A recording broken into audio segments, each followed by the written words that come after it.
like this.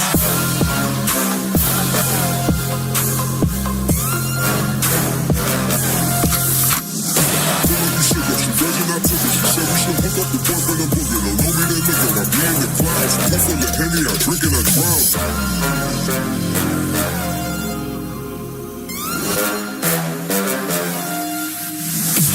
Daytime, better come back. Ain't playing at your best, then you will get left. If it don't involve money, then I don't accept. If it don't involve money, then I don't accept.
It's all about humanity. About humanity.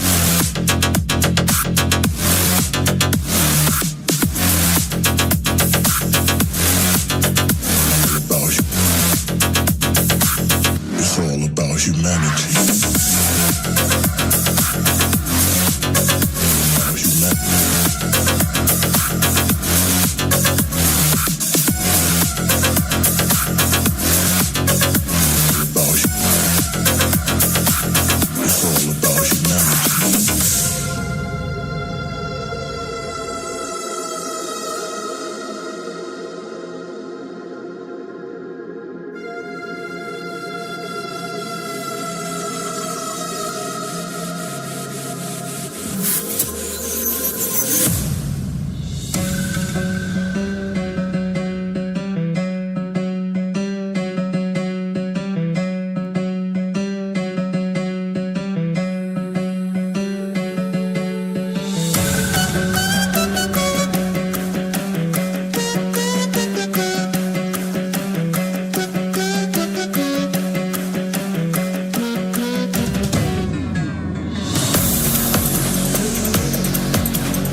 What is up, fam? Back at it again, back-to-back nights. Man, it's going well. Today was a pretty busy but productive day today.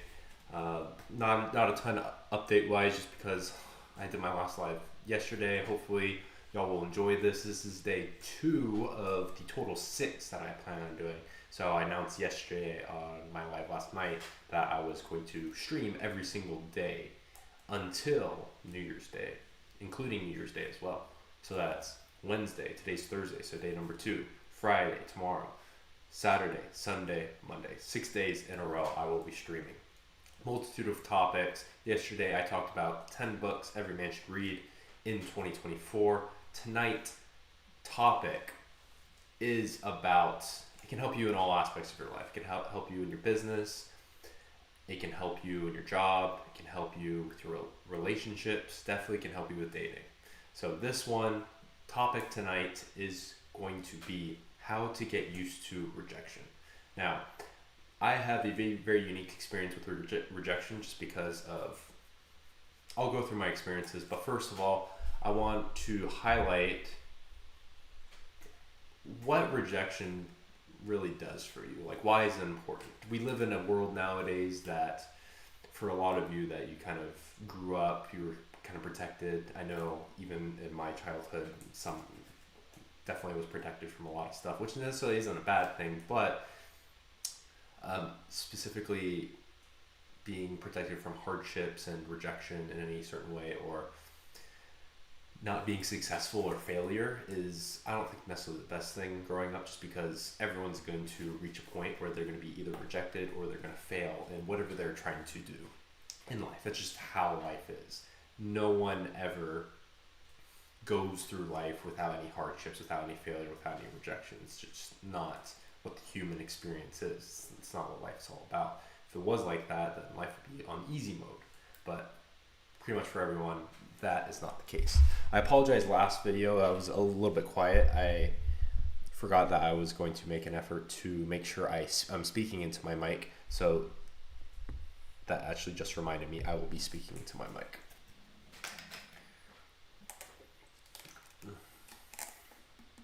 This stuff right here, this is the goat stuff. Some cow to be. Anyway, what rejection does for you. Let me go ahead and I'll just hold the mic. But rejection, it's so good for you just because it builds your thick skin. Just because, like I said, you go through life, you're gonna fail, you're gonna get rejected. That's just life. And it's the old saying that, I don't know actually who came up with the actual saying. I think it comes from the old rhyme. It's like, sticks and stones don't break my bone. Sticks and stones may break my bones, but words will never hurt me. And what was it? It wasn't Kelly Clarkson. Was it Kelly Clarkson? I think it was. Like, what doesn't kill you makes you stronger. I don't know if she was the original writer of that song or singer of that song or not, but it's true. It's like, worst case scenario, if it doesn't kill you, then you're going to learn from it. It's experience. And that's one of the key things with rejection is experience. Now, each rejection is another opportunity for you to learn, for you to go about and to be successful. And that's kind of what rejection does for you. So if you think of it from a business setting, you can get rejected. Say you're starting off your first business venture, you're starting off brand new entrepreneur, trying this new business. People reject it. People aren't buying your product or your service or whatever. It ends up flopping. You have to end up living back with your parents. Or you have to end up going back to your old job because you're not making any money. That's a really sucky situation. Happens to a lot of people. Happens to a lot of very successful companies when they first start off. Rarely anyone, nearly no one, is successful in their first business venture. So if you think of that, it builds up resilience, and the next time they go about it, just because they have that entrepreneurial spirit within them, they're not going to stop, they're not going to give up, even after one failure. Some people might, but it's the ones who get up time and time and again that are going to be successful in the long run. But that next time they go at it, they definitely learned a lot of lessons that first time of failure, that first time of rejection. And they remember those feelings they got, and they use that as fuel and motivation to drive them in their next endeavor, the next time they get up and try again. And they might fail that time, and the next time, and the next time, and the next time. But each time they're getting better and better and better, and they're learning from their mistakes. See, this is what a lot of people mess up on, is they make lots of mistakes. You're either in, I'd say, one of 2 or 3 categories. The first category being you don't take any risks whatsoever. Therefore, you never really learn anything, and there's no upside for you in life. You play the safe route. And honestly, taking the safe route, you might think that's risk-free or very low risk, but honestly, that's the most risk out of them all, because you're not going to have any upside whatsoever in your life. You know kind of exactly what's going to happen. And if hard economic times hit or whatever, and you're laid off from your job or whatever, then you're kind of screwed just because you thought it was safe, but it ended up not being safe. So that's one. You're very risk-averse people that don't take any risks whatsoever. And then there's the people that take lots of risks but don't learn from their mistakes. And that's a bad problem, just because you go out, you day trade or whatever, you lose your life savings. All right, so hopefully you learn something from that, or you lose a lot of money in that or another business or something like that. And then next time you raise up more money, you save up more money, you go out in that business venture again, or you start investing in whatever, maybe you start day trading or whatever, and you learn if you don't learn from your mistake, you're just going to make the same mistake over and over again. That's the definition of insanity, is doing the same thing over and over again, expecting a different result. So you have to change your systems, create new systems, change your habits, change something that's going to yield, or approach it differently, that's going to yield a different result. Because if you do the exact same thing, you don't learn from it, then the same result is most likely going to happen. So that is what rejection does for you. Now, kind of from my experience, like I said, my experience is relatively unique to the average, I'd say 26-year-old. The average 26-year-old, they went to high school, they might have played sports growing up. I'm talking about guys. So played sports growing up. And at that point, my life was pretty similar to most other kids my age, going to high school and then graduating high school. But after high school, I did a year of college at BYU, and then actually freshman year. So we'll start there. And this experience is probably similar to some people, but not all people, especially nowadays, the kids nowadays. With COVID, everything that happened during their college experience, like I can't even imagine. They're more isolated and non-social than ever before. They're all just hooked on social media, which is a good thing, but then it can also be a bad thing, just like the internet, double-edged sword. But my freshman year, I had honestly really good friends. So one of the friends I met, his name was Isaac, and he was all about girls and stuff, and getting girls' numbers, going out with him, and having a good time with girls, you know. And that was honestly probably one of the best things for me at that time, just because growing up, obviously I went on dates with girls and stuff like that, but I never really had a girlfriend at that point. I still haven't ever like kissed a girl at that point, and I was just kind of very naive. And it's not like I didn't want to, it's just I didn't really know how to approach it, just because no one really taught me. So how I basically learned was, 1, from him, 2, just from experience. So we would just basically do stupid stuff that typical freshman college students you would do, just to pick up chicks and pick up girls and get girls' numbers. We had competitions to see who could get the most numbers in a night or in an hour or something like that. So we'd go to the freshman cafeteria. We would just walk up and approach random girls and basically do a cold approaching. So we did that all freshman year. We did that in the cafeteria. We did that in the food court, down on campus. We did that everywhere and anywhere we went, and it was a blast. And I had lots of experience with girls, and it was honestly one of the best things for me. And one of the biggest things that it taught me, it's like, you cold approach a girl, especially if she's like in a group of people, and obviously she doesn't know you never met her before. So it's basically cold, like as cold as you can get. And luckily, honestly, girls at BYU are relatively nice. I'd say they're nicer than the average girl. But still, the situations were super awkward. Like, there was one time, it's probably we always use these cheesy pickup lines, and honestly, a lot of them actually worked. But there was this one time we were at the cafeteria, and she was like eating a bagel or something, and I was like, "So, you like bagels, don't you?" And then it was just the stupidest thing, and we just hit it off, started talking, and I think I actually got her number. And honestly, I'm sure a lot of girls gave me fake numbers as well, because the conversion ratio, and the thing is, the point was not necessarily just because I knew I was going to go on my mission, my church mission, LDS mission, which is actually my next point I'm going to get to, that I really learned rejection. But during that time, a lot of the girls, they didn't text back or whatever, and it's fine.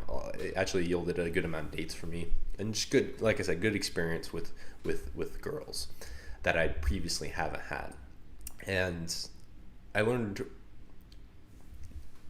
I might have not necessarily had like necessarily a ton of rejection, but you just kind of expected, like, hey, you got a girl's number or whatever, you talk to her, odds that she's going to text back or that's going to actually lead to a date is relatively low. So it kind of gives you realistic expectations. And then you kind of learn from, you don't take it personally, because there were definitely girls where like either they were married or they had boyfriends or whatever, and they're like, no, or they would just like ignore you and like walk away and would like laugh at their friends. There's one time, it was actually a super embarrassing moment. This was actually years after my freshman year, but I just randomly thought of it, so I'll tell it. So I was in the gym. I was just kind of like by myself. All my roommates had left for Christmas. I was going to leave in the next couple of days. And I was just at the gym by myself. I was just kind of like lonely and bored. And there's a super attractive Latina chick at the gym. And I went up to, I was like, oh, I was going to talk to her and stuff. Literally no one in the gym. It's like me and her and the staff, like at the front desk. So I go up and talk to her, and I'm just like, all right. I built up the confidence because I haven't done this in a while. And I did it. And then I start speaking to her, and then she's like, oh, no hablo inglés, habla español. And she starts speaking Spanish. I'm like, oh, shoot. It just threw me off for a curveball. So actually, I know a little bit of Spanish, so I tried to communicate with her in Spanish. Very rough. It didn't go up. Yeah, it ended up crashing and burning. It was relatively embarrassing, even though there's no one in there. Literally, the staff was watching me do this, and they were just cracking and laughing at me as I walked out of the gym. But at the end of the day, I was just like, who the heck cares? And that's actually one of the points I'll get to as well. So my freshman year, really good experience just talking to random girls and really just breaking up that anxiety that a normal freshman could have. And that honestly led me to a really good experience of my mission, or more of an experience, just because that's literally what we would do all day, every day as missionaries. We just talk to random people. Not only that, but we talk to random people in a different language about religion in a country that is one of the least religious countries probably in the entire world, to be honest, as far as like from a practicing religion standpoint. So the next point and kind of my journey of rejection was my mission. So yeah, imagine going around Japan, who I'd say 90 whatever percent of people are technically like Buddhists, but they're not practicing Buddhists. They don't practice any religion. They just kind of say they do all the typical traditional stuff just because it's mainly a part of their culture. It's more of a cultural thing than a religious thing, to be honest. But teaching them religion and Christianity and stuff like that, like the conversion ratio was very slim. Most missionaries, it'd be rare for one missionary to, on average, it'd be probably like for your whole mission, you'd baptize like maybe two people. For me, there was one person I had the opportunity and privilege of baptizing. And then compared to a lot of other countries like Brazil or South America, when there's like 50 people, it's crazy. So that was a great experience, just because people there literally just straight up ignored you. And some people would get a little bit upset and angry at you, but mainly they would just ignore you or just be like, no, like pretty stern no. So kind of going from my freshman year, like people were nice, all the girls were relatively nice to me if they rejected me, to a little bit colder and some people just straight up ignoring you. That kind of gave me a little bit different perspective, and it's like, all right, I really have to put myself out there and come up with new ways of getting people's attention, and then specifically it's just like kind of getting my intentions out relatively quick, just because in college you can just talk to a random girl and just like talk to her or whatever, but as a missionary you're just like this random foreigner in their country wearing a white shirt and tie and a name tag. It's like, all right, like, why are you talking to me? Type of a thing. So you kind of get to the point with that. So I definitely faced rejection a lot quicker. So that was my experience with the mission, and I think that really taught me, like I said, to kind of concisely get to my point, as well as build rapport with the person as much as I can, and then always segue into like kind of what my purpose was, and then also not taking rejection seriously, just because I mean this was the ultimate, honestly one of the ultimate tests, just because it was like day in day out. That you had to do this for 2 years. But the one thing that was really nice is you have a companion with you, so it's like you're never really by yourself. So you always have another person that you're doing the what we call proselyting with, that you go and talk to random people. So that was my mission experience. And then lastly, my summer sales experience, that was last. So I came home from my mission. My cousin talked to me. He's like, hey, I do this thing called summer sales. We go and knock doors and we sell pest control. And I was like, okay. Honestly, he ran the numbers with me. I'm like, okay, I can make how much in a summer? I can make like 15 to 20 grand in a summer. Like, heck yeah. Like, this would be a no-brainer. Like, if I work any normal job, I'm going to be making like 4 grand in a summer. So I'll be making triple of what I would with a normal just hourly job. So I went and I actually did that for 3 summers, and it is definitely one of the hardest experiences. I wouldn't say it's as hard as my mission, because my mission was it was 2 years worth. And during the summers, you could actually like do normal people stuff. So in your mission, you had certain rules and certain things you have to follow. But doing sales, as long as you're not on the doors working, then you can kind of like just be a normal person. But the thing that was hard about summer sales is you're out in the heat, it's hot, you're physically exhausted, honestly. And the mission was kind of like that too, but a little bit different. I'd say I was a little bit more physically exhausted in the summer, in the heat. But you're out there by yourself, and you just have a couple, like a neighborhood or two to yourself, and you have your iPad, and you go out, you have some water, and you go out and just knock on people's doors. And the thing that was definitely different than all of these experiences were I'd say like 80% of people, if 80% of people that opened the door, honestly, like 60% of people didn't even open the door, didn't even come to the door. So you should kind of expect most of the time no one's going to come to the door. And then I'd say 80% of the people that come to the door are like kind of pissed and mad that you're there, just because you're like annoying them during their day, whether they're working or with the kids or with their family or whatever. So like 80% of people are kind of like pissed that you're there. So kind of not starting off on the right foot. They know usually why you're there as well. So there's no kind of mystery aspect to it. So you have to very quickly get to your intentions and kind of why you're there.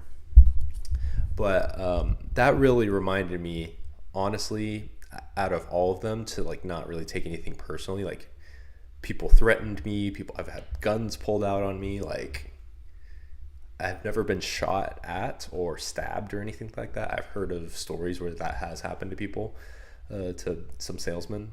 Luckily that's never happened to me, but I've had some crazy stuff happen to me. And it definitely got to me at times, and I think that's fine. That's kind of being human, right? But that really taught me just to, honestly, like, worst case scenario, what's gonna happen? They're gonna say no, and I just leave and I go to the next door. And you always have to think about next door. And that's what I really learned during that point of my life doing summer sales, is water off a duck's back. That's like a saying that people say that's like, doesn't bother you at all. It's just like water off a duck's back. Doesn't bother the duck at all. Doesn't bother you. You go about your day doing whatever you need to be doing. So I learned that. And then also next door, always going to the next door.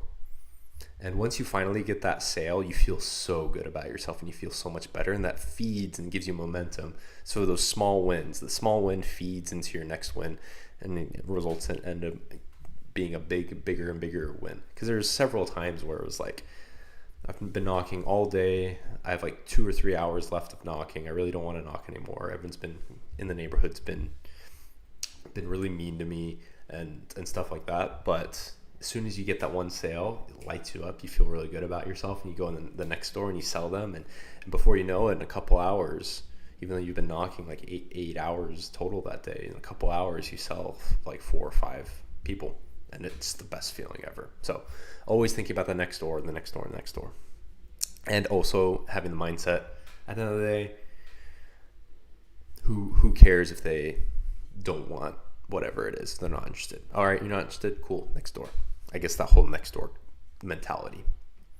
So that's my experience with rejection. Like I said, kind of with those 3 key experiences, I think I have a little bit of an upper hand compared to most 26-year-old guys.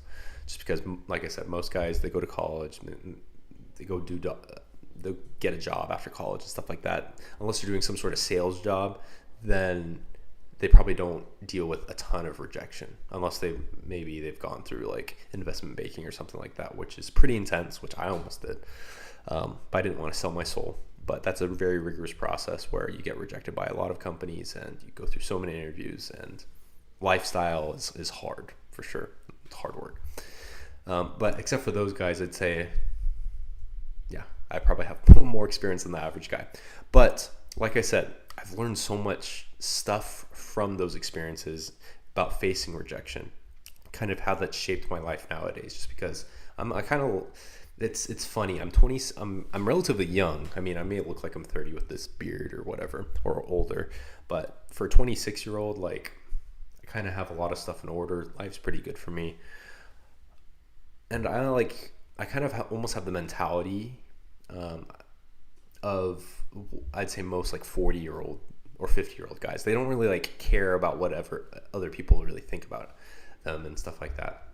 And that's kind of my mentality. It's just like, I just do what I do. Obviously I try to like be well groomed and stuff like that, work out and stuff, but it's rarely for like other people's validation and stuff like that, or doing what other people think. Because I mean, at the end of the day, I just kind of do what I want to do and what I need to do, and that's that. So I kind of have that mentality, which I think is definitely not the norm for most people, definitely my age and definitely in their 20s. So let's talk about, I talked about what rejection does for you, benefits of it, and then how I was able to get used to rejection. Just because honestly, you just count those years. Freshman year, I'd say like 8 months, so 2 semesters worth. And then you have my mission, which is 24 months, so 2 years. So that's 32 months in total. And then summer sales, I did that for 3 summers. So each summer is around 3 to 4 months. Let's just say it's 3 months to make things easier. Actually, just do 4 months because I did 4 months most of those years. So 4 times 3, that equals 12. So 12 plus 24 is 36. 36 plus 8 is 40. Gosh, I'm a finance guy. I should know my math. 36 plus 8 is 44 months. So I have almost 4 years worth of rejection experience. Average person does not have that unless they're in sales or like I specifically cited. So how do you get used to rejection? It's going to take time. Let's just leave it at that. It's going to take time. So you're not just going to automatically just learn to get rejected and be okay with it. Now, you might have had, at this point in your life, if you've been dating and stuff like that, you might have had a good amount of experience with rejection dating. So that's one thing. And that's definitely good experience. But what you need to do is, I talked a lot about mindset, and I guess what I learned from rejection was a lot of mindset stuff. Honestly, I think mindset stuff is useful, but it doesn't really do anything for you if you don't put any action into it. So for example, you could have all the mindset stuff down. You could literally have the mindset of David Goggins, but if you don't actually do it and put it into practice, then it doesn't mean anything. It's BS. So that's why I'm more into, all right, do the action first, then learn the mindset later. I think that's really helpful. And that's basically what I did. I just kind of threw yourself into the fire at first. You don't know really what you're doing. And even if you did know what you're doing, stuff's coming at you so fast, and emotions and all that are flying past you. You don't know how to react, and you probably don't react appropriately. So leave the mindset to the end. Do the action first. Get some work and experience and rejection first, and then go back to the mindset stuff and learn that. which is the opposite of investing. You want to learn all the mindset stuff first, and then you start investing and practicing and stuff like that. All right. So mindset stuff is great, but you need to do the work, which leads to the next point. Get in the reps. Like I said, whether it comes to dating, and in dating, guys should be utilizing all of the available resources you can for sourcing girls. That being cold approaching, that being social media, that being social circles, hanging out with people, getting to know people, networking events, that being also dating apps. So you need to be using all of those and putting yourself out there for sure. And that's one thing that I can definitely work on more this year. The past, since I got to Austin, I've been dating for sure. I've been getting a little bit of action for sure, but I haven't, definitely has not been my focus. But I think this next, I've kind of had, I'm starting to do my social media a little bit more. But apart from that, if I'm not working or doing any of that stuff, which I've been spending majority of my time, all the extra time I need to go back to talking to more girls, honestly. So that's another thing I'm setting up for myself, and I'm already doing right now. So like I said, action. Get in the reps. And once you start getting in the reps, like I said, dating, and then in business, trying something that you're passionate about. That's honestly super important. You know how many people have told me, like, this whole social media thing and me doing my posts and my reels and my lives and stuff. Do you know how many people have told me that's stupid and I should stop? Like, more than I can count. And a lot of these are coming from family members and close friends that I'm still love them. I'm still hang out with them and stuff like that. It's water off a duck's back, So a lot of people make fun of it and stuff like that, but I can do what I want, and whenever, hopefully, you got to have that mindset of doing it for as long as it takes.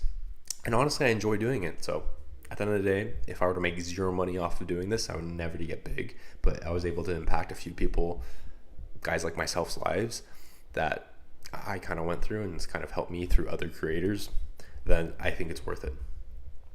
And I have that experience. I can help my sons or whatever. So knowing that. All right. And what I think of very often, so on my mission, the mission presidents are kind of the guy over our mission. He's called the mission president, and then he has his companion, just because all missionaries have companionships, right? Or another person they're typically with most of the time, or all the time. And then, so the mission president, the leader, he has his wife as his companion. And one thing that I loved our mission president's wife, Sister Warnick, she was the best. And she had such valuable knowledge. So one thing she told us as missionaries was just at the end of the day, it's this might kind of seem counterintuitive, or it might get people really riled up and really anxious, but what she said that she does is, honestly, when I'm in kind of a bad situation or a stressful situation, I just think, what's the worst thing that could happen in this situation? The worst thing that could happen, if I can survive that and doesn't lead to me actually physically dying, then I can get through it, type of a thing. And that changed my perspective on a lot of stuff. I'm like, you're right. We kind of emphasize or hyperbolize so many of our situations where it's if we do this or we mess up, then it's the end of the world, type of a thing. No, it's not the end of the world. Sure, you might get a bad grade on your test and possibly might put yourself on a path to not get an A in the class, but it's at the end of the day, what's the worst thing that could happen? You get a B in the class. It's not the end of the world. What's at the end of the day, if you mess up on this one thing, your boss will get mad at you. You won't lose your job. In some cases, you could lose your job, but even then, if you lose your job, are you just gonna quit after that? Are you gonna die? No. So I like to think of that in a lot of situations, especially when I'm super stressed, and I'm honestly, at the end of the day, what's the worst thing that could happen? And I think about it, it's all right, it doesn't kill me. I can probably get through it, just because this goes back to my other live really early on. I can't remember what number it was, but David Goggins, and the big thing with what his mentality and kind of why he does the 4x4x48 and why I did them so many times was, you need hard stuff in your life to kind of callous your mind and for you to go through even harder stuff in the future.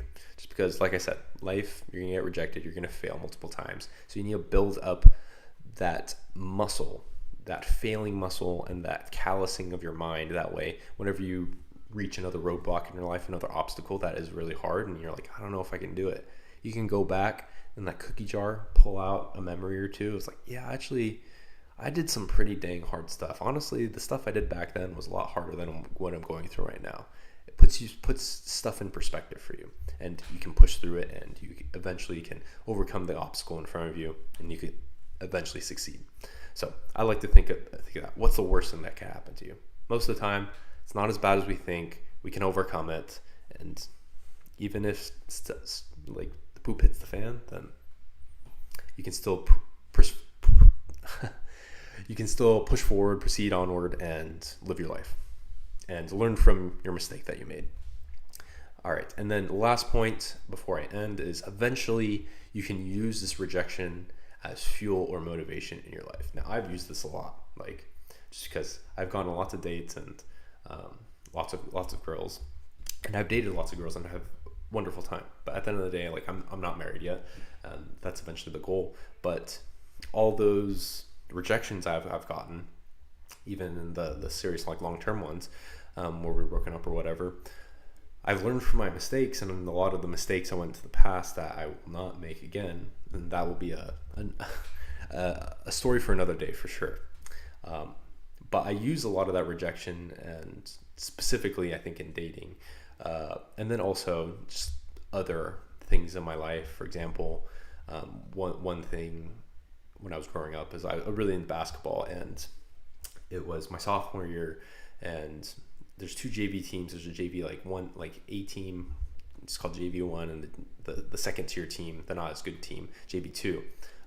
Honestly, I think I should have been on varsity, but I was in the situation where new coaching staff and everything.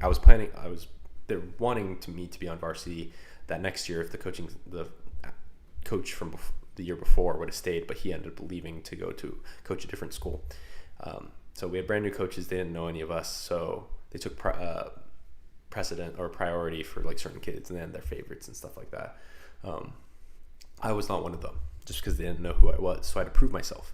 And at first they didn't really think I was that good, or I didn't seem that good or something like that. I don't know necessarily what their initial impressions of me were, but kind of going into the beginning of the season or tryouts, they put me listed as the JV2 team. And the year before I was starting on the top freshman team. I was the best player by far, and I felt like I was super disrespected being on the second tier JV team. So they kind of got to the point where it's like, all right, the two teams, if you're on the list of whatever team, go to these certain gyms. I was on the list for the second JV team, and I was like, no, I'm good enough to play with JV1, so I didn't go with the second JV team. I stayed with this first JV team, and they said, oh, I think you're supposed to be in another gym. I'm like, no, like I'm good enough to play in this gym. And they're like, all right, show us what you got. And I did, and I started that year, and I was one of the best. I was probably one of the best, if not the best player on that team that year as well. And I just used it as fuel and motivation, and I used that as fuel and motivation kind of going into my next couple years in varsity as well. So that's just a little experience from my own life, but I'll leave it at that, kind of recapping everything I've covered, what rejection does for you, how I was able to get used to rejection with my multiple different experiences, literally close to 4 years of rejection throughout my life, encompassing like my freshman year, just going out, talking to random girls, cold approaching girls, and then my mission in Japan for 2 years, teaching people that were not religious at all about Christianity, and then number 3, summer sales, going to random cities throughout the country, knocking on their door. They have no idea who I am, trying to sell them bug juice. That's what I did for 3 summers, or a total of 12 months. And then after that, so I talk about my experience. Now I let you guys know how you guys can get used to rejection and the benefits it can do for you. And at the end of the day, this is a process. It's going to take time, but at the end of the day, Rome wasn't built in a day, right? So the more each and every single day, 1% every single day. I like that analogy. You improve 1% every single day, you're going to improve, I believe it's like 12 times what you, or it might have been even close to 20 times your original, what you were at the beginning of the year. So 1% every single day equals, it might even be more. So let's just say 20x what you were at the beginning. Put that in perspective. As with everything, you know what it is. Trying to help you guys get stronger, smarter, healthier, wealthier. So go ahead, fall for more lives, fall for more tips. Stay pumped. Drink your Calpy. So this is a popular Japanese drink, which I got in my stocking stuffer for Christmas. It's great. Lychee is great, but honestly, mango or peach is definitely my favorite. But I'll leave it at that. Stay tuned. This is only day 2 of 6 days I will be streaming in a row. So check out for my look out for my stream tomorrow. Have a good night. It's been a productive day. Got some more content that I probably should put out tonight. And yeah, I'll catch y'all later. You know what time it is. Time for the outro.